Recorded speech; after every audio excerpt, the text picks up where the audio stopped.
So, Guler, thank you for coming in and talking to us on a new you. Thank you for having me. Wonderful. So we met back in 2022. You interviewed me. That's However, correct. I can't remember it because it was such an awful time. But Absolutely. I saw you last month at a Skitsy Inc. event called Renegades and Rogues at the Arts Centre. Would you like to share with us what you were presenting? Sure. Thank you for having me. And I don't go according to any model. I'm seen as a renegade and a rogue, which is I thought, how do I take this? I took it as a compliment. What it was at the Melbourne Arts Centre, and I was invited to be a member, like a panel member, to discuss how one of my projects as my arts practice and as a being. And so I've worked in the industry for a while. Currently I work as a multimedia creative and also I'm a mentor and a coach. So anyone wanting some leadership mentoring or women's coaching or young men or young women, I've been trained as a youth worker, even taught poetry, broadcasting. I've managed an RTO Australia-wide, which is a registered training organisation in broadcasting radio, where I've had, SBS, ABC, commercial radio, community radio trainers all across Australia, and to train broadcasters, community broadcasters out there, and managing these projects.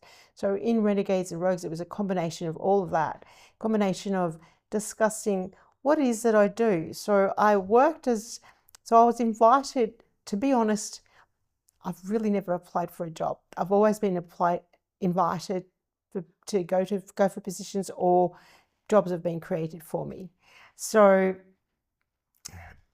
basically, I was discussing one of my jobs where I facilitated and taught art to people with a mental health concern. And basically, I haven't been doing this work for the last 2.5 years because I've had a serious medical emergency to deal with. Mm. So I'm back. I'm back with a vengeance and back out there. Yeah. So you said a serious medical emergency. Yeah. Would you share about that, or is that something that you want to? Oh, that's okay. I'm in remission of a chondrosarcoma, which is a rare bone cancer. Wow. So I've had to have a major operation on my left femur, where I've had someone gifted me, thank you to people who want to donate. They donated their femur, because we think of donation of eyes or lungs or things. Someone gifted their bone. Yep. So I've got a prosthesis in my leg, and I was in a wheelchair. And I couldn't walk, I couldn't get water for myself. So for the last 2.5 years, I've been in recovery mode. And I'm actually familiar with the idea of donating bones. My mother had 4 vertebrae replaced in her spine. They were donated as well. How beautiful are these people that are donating? I'm going to donate too. Wow. How has your arts practice reflected your mental health diagnosis? Sure. Trauma. I've had my mental health diagnosis is trauma from childhood. So I won't go into depth into my mental health diagnosis, because I kind of think it's there to help us work out what it is and how to go about life and how to deal with things.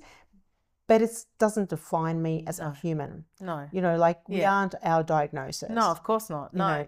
And I kind of think we're a kind of diagnosis crazy right now. We seem to be diagnosing everybody left, right and centre. I'm wondering why that occurs. Does it serve a purpose? I'm thinking more pharmaceutical wise, it probably serves a purpose. For the pharmaceutical companies? Yeah. Yeah, because it depends which sort of pharmaceutical company, but good luck to them, Good luck to us who sort of can rise above. Yeah. Can rise above and thrive anyway. That's exactly the way I think. I was listening into your previous interview, and my definition of things is I'm a thriver. Yeah. I'm not a survivor. No. I'm a thriver. I thrive with things. Yeah.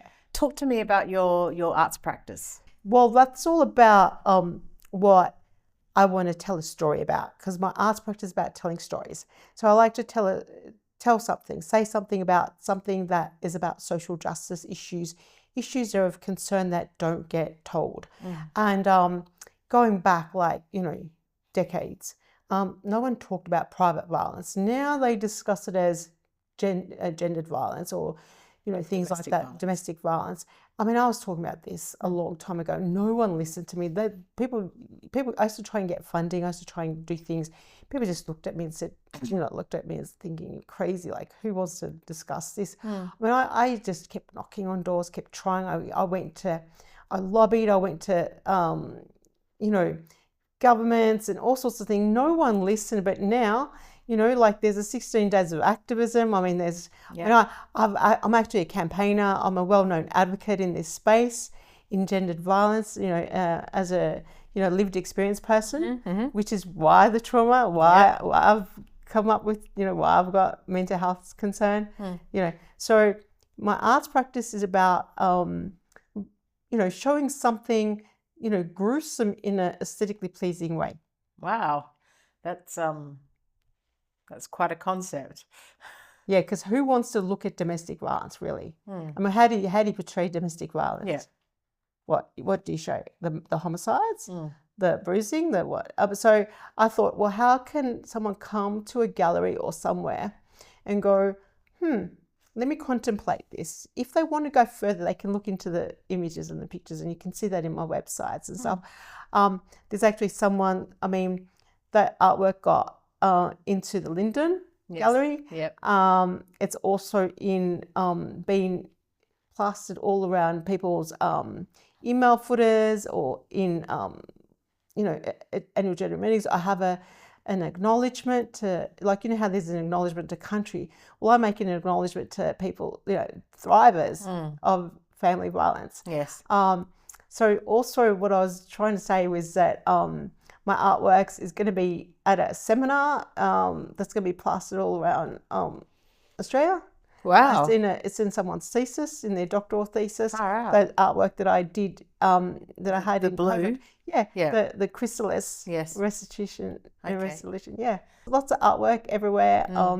Different artworks about human first artwork, where I interviewed deaf and disabled artists about their arts practice. So we had people who are neurodiverse, or all sorts of genders, people who have got cerebral palsy. Yeah. And so there's a woman who has cerebral palsy, Nikki, and she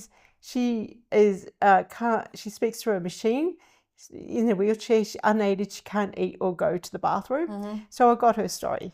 Great. And she's a photographer. Yeah. And so I do their portrait digitally. I interview them like you're interviewing me. Yes. And on the side, I'm doing their portrait digitally. Wow. So you've done a plethora of things, Guler. What led you down these paths? What's been your motivation? Okay, so I grew up in the fashion industry, and all the workers used to say, "Don't do this. Don't be behind a factory." But I, since a child, had influence in people's fashion. Like I say, "Dad, what about if we do this to the sleeve, or do that to this, or do that?" And he used to change it up. So, and then. So your dad was a tailor or something? Dad was a tailor. We had a factory. We had factories. Oh, wow. Factories. So yeah, and so I grew up. I had a plethora of whatever I wanted. Materials, buttons, all sorts of things. So I had creativity in there. Yeah. Yeah. And but I went and did youth work because I wanted to help people. Well, that's a creativity all of its own. Yeah, you've got mediation, and you have to think creatively to work with young people, especially troubled young people. You have to think. You have to think creatively, and so it sounds like all your experiences have come together in this perfect storm. Really, it's fantastic. You're kind of like a whirlpool of experience and skills and history. It's wonderful, Guler. To be able to culminate it all. It's wonderful. Actually, you're right. Yeah. I've got so much gratitude and I'm so thankful that, when people ask, how you going? Like right now with you, this is something I want to do. Yeah. No, it's like all these different aspects are like a jigsaw piece puzzle, and now you've got this beautiful picture in front of you made up of all these pieces. Absolutely. Yeah, wow. Please talk about the place religion has in your life. Yeah. Well, ever since as a child, because I've had trauma, I've sought outside of myself since 8 years old.